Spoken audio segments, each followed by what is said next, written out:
Hi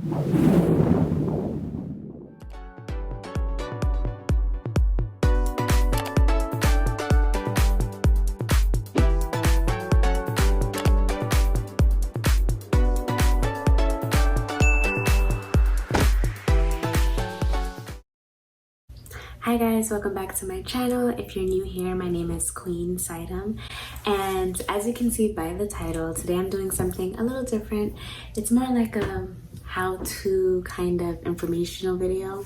If you want to see more videos like this, let me know in the comments after. We're going to talk about how to afford an apartment in the city. The apartments are so expensive, they're overpriced, especially in New York, where I'm at. But I'm gonna let you know some tips and tricks and some secrets on how you can afford one just like me. So for starters, you wanna have a steady source of income, because when you do get an apartment, you're obviously signing a contract, you're obligated to pay this money. So you have to have a steady job, preferably a job that has a salary where you know you have a yearly income no matter what happens. Like if you're not going to work 1 week or something, you know you always get paid time off basically. You also need to have good credit. If you don't, there's some ways around it that you can work on, but it's better and easier if you already have your credit built. And you have to have determination and discipline. Be able to save, because in order to afford an expensive New York apartment, you have to be able to save your coins and get ready. So I'm gonna break this down and let you know how easy it can be. It sounds a little scary right now, but trust me, it's possible. So there are a few ways that you can get an apartment in New York City. I would recommend to just save your money and stay where you're at and save up for a house, because these monthly payments that I'm never gonna get back are kind of crazy. So if you could wait and save for a house, that's better. But if your circumstances are forcing you to move out right now and just get an apartment for a temporary place to live, you're at the right place. And these are the ways that you can get an apartment in New York City. There is something called public housing. So that's usually like the projects, and what that means, what public housing is just that the government owns that property and they put low income family members there, or even families that have disabled head of households or elderly, whatever the situation is. That's one option to do public housing or the projects, buildings. Another thing you can do is something called Section 8. So I know in New York right now, they usually accept people who live in shelters, who absolutely had no place to stay and they went to a shelter and now spend some time in a shelter. You can apply for Section 8, and that gives you housing, but private housing. So it's not a public housing situation, it's a private housing one, but it's also for low-income families, people who need a place to stay. So right now you have two ways you can get an apartment. Another way is affordable housing. So this is a little bit different. It's like a lottery where they have nice renovated and newly built buildings. So it's not necessarily for the low-income families. It's for people who have their, right around the middle, I don't know what to call it. But yeah, so you would apply online and you would look at the units and they would ask about your salary. Then if your salary fits what they're looking for, they'll call you back for an interview. So we talked about public housing, we talked about Section 8, which offers private housing, and we talked about affordable housing, which is the new buildings, and they have little units in there where they'll adjust the price for you because they know you're right kind of like in the middle. Lastly, another way you can rent an apartment is just by looking online or speaking to realtors, and you can find a building that you can move into and just pay the landlord's rent. Or you could live in a private house, and sometimes they rent off like a multi-family house. They have floors that you can rent and have a roommate or whatever. You can also just look online and find a studio apartment. So there's those ways. There's ways that the city offers you, and then there's the research and find your own kind of thing. So, I'm doing a lot of talking.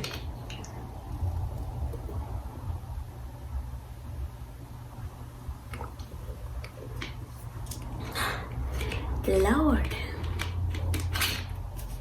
What I want to talk about next is the kind of crowds you're going to be living by. So if you do the public housing route, you're going to be with other low-income based families or families who just want to stay there because they have friends there and their communities there, or families that have elderly head of households or disabled head of households. Whatever the scenario is, you're going to be with like people in that area because you have to meet those certain qualifications to even get in. Then with the Section 8, you're going to be in maybe a private house where whoever lives upstairs. Then if you do the affordable housing route, you're going to be with individuals whose salaries do match the salaries of those for the... What? Bro, what are you talking about, man? What am I trying to say? If you do the affordable housing route, where you have the newly renovated buildings with like gyms inside of it, childcare areas, sometimes they have lounges in them, you're going to be with people who could actually afford that high, crazy rent.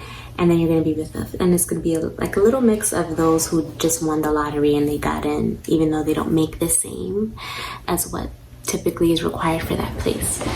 And then lastly, if you do just the typical find an apartment online or use a realtor, you'll just be with yourself, or if there's a multi-family house, you're going to be with the tenants who live upstairs and the landlord who lives maybe on the top floor, however it is. I chose the route where I just searched online and found my apartment. So I basically, there's more privacy that I have because I just have this entire floor to myself. So I'm going to talk more about that. Okay, so you have your job, you're ready to start thinking about moving out, right? So this is a rule that I lived by that really saved me. This rule is called 40 times your rent. For the sake of making math easy, we're just gonna use ones. So we're gonna multiply 40 by 1,000 because that's so easy, right? 40,000.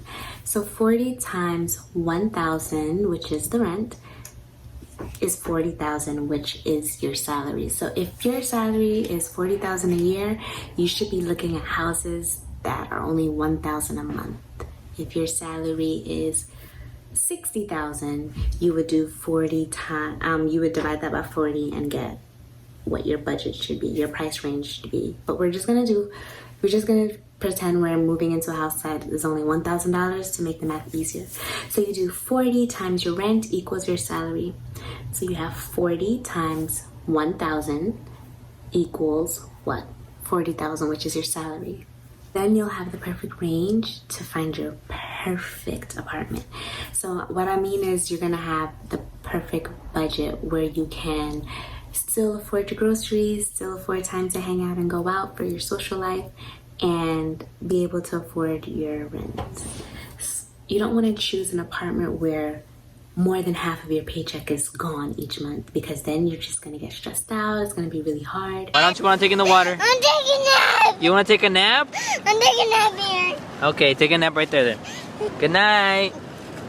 Good night. I mean, anything is possible, but when you're stressed and living on your own, it's not a good combination.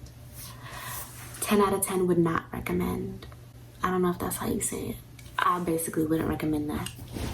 So now we know our price ranges and we can look online. I use the website Zillow.com to find my apartment, and I knew that I wanted to go the route of living in a private house. So I typed in, I love the search engine on that website. Like, you can be as specific as you want. I typed in just basically, let me fix my light. First I typed in the borough, then I typed in the neighborhood. I edited the price range for rent to match my 40 times my rent rule. And I selected house. Like, I wanted to live in a private house. I've never lived in a building before. I just like the tight, small space. I wanted a front yard and a backyard. So I was just like, nope, this is what I want. And then I found a few houses. Like, sometimes you're gonna find houses that are like, they look like mansions, and they're gonna say like, oh, it's only $1,000 a month. If you live in New York and you see a house that looks like a mansion, it's not $1,000 a month, because you know our rent is crazy. So you don't want to get scammed either. When you do find that apartment that you like, you can go to the viewings. I wouldn't recommend going alone because you're going on private property where, like, I don't know.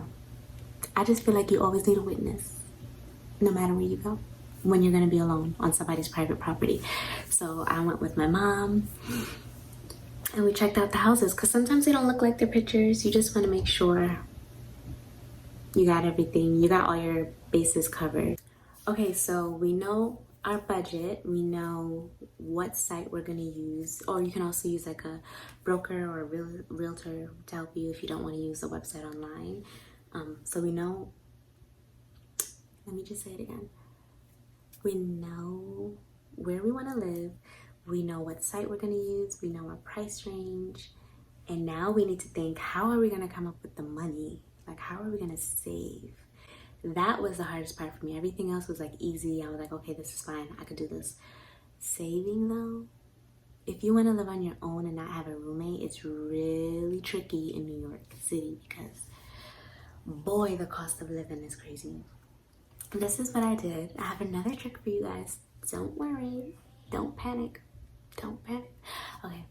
So what you want to do is stay home or wherever you're living as long as you can and save half of that rent. So you went through all the process, you did the math, you found the price ranges online. Now you know what rent you'll possibly have. Stay wherever you are for like 8 months to a year and save half of that rent every month for those 8 months. I know I'm using numbers again. I really hope it's not confusing anyone. But this is my trick to pretend as if I was my own roommate. You know, because when you have a roommate, you split the rent, and I didn't want a roommate. So I thought, oh, maybe I could just save half of the rent while I'm at home. Come out. Okay.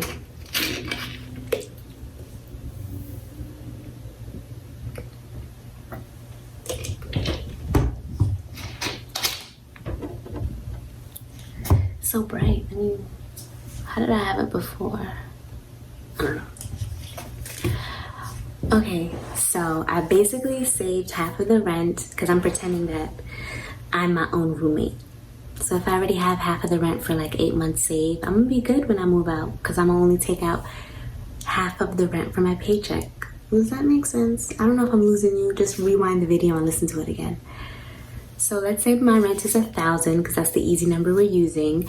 While I'm at home or wherever I am living rent free before I move out, I'm gonna save half of that rent, which is 1,000. So I'm gonna save 500 a month for 8 months, right? Then when I move out finally and I sign my lease and they say, oh, the rent is 1,000, I'm like, yeah, I know. I already have half of that for every month that I live here, almost every month because we only saved for 8 months. So now when I go to work and I'm looking at my check and trying to split where the money goes, I only have to take out 500 from my apartment because I was my own roommate in my past life. Am I losing you? I don't know. Okay, so you have 2 tricks right now. You have the rule of thumb, which is 40 times your rent. You have be your own roommate in your past life rule. That's gonna help you too, right? So now I feel like you're pretty much ready to move out. You go to your viewings. Sometimes in the pictures it looks huge, and then when you get there it's like, all I could fit in here is a bed. You know, you want something that's worth your money. You don't want to just move out just to move out. No, take your time, don't rush it, because you're gonna have utilities, you're gonna have to buy furniture, you have a lot more expenses to pay and a lot more things to worry about that you shouldn't just rush into this. You have to be prepared mentally and be prepared physically with the paper.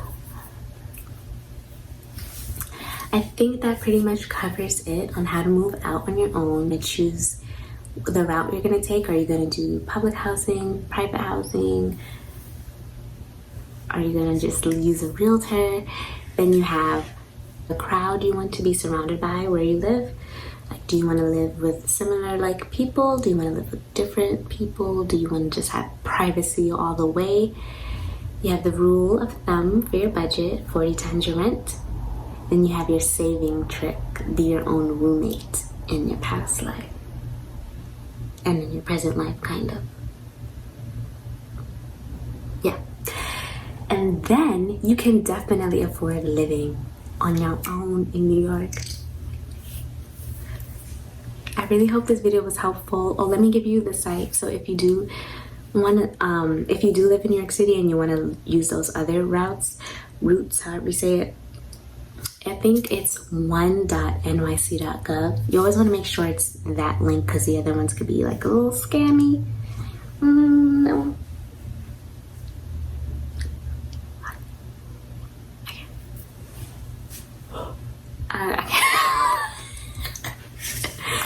But like I was saying,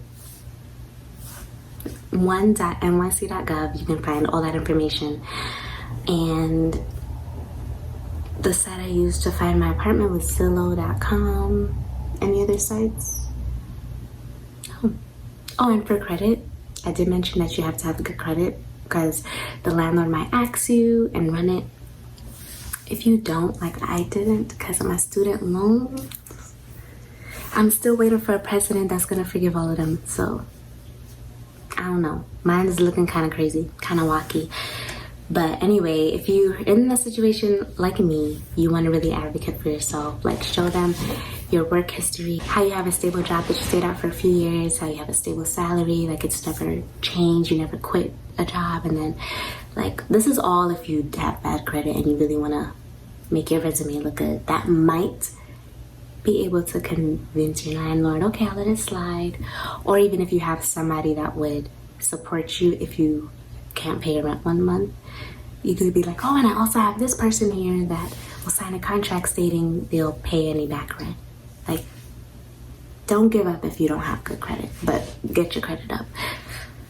But yeah, that's about it. I hope I covered everything. If I didn't, just shoot me a question in the comments and I'll try my best to respond. But guys, it's possible to live on your own in New York.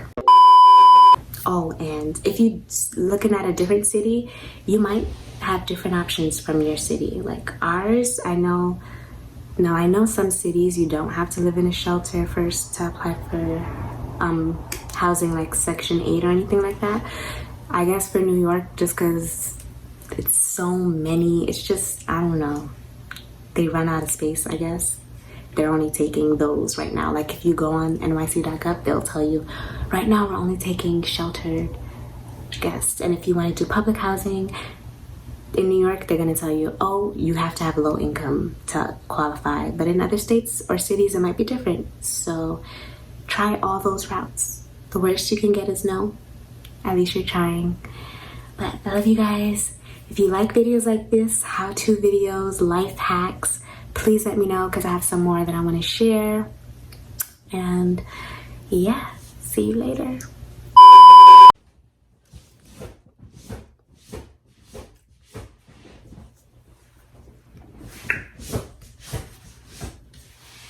Now it's time to edit this video.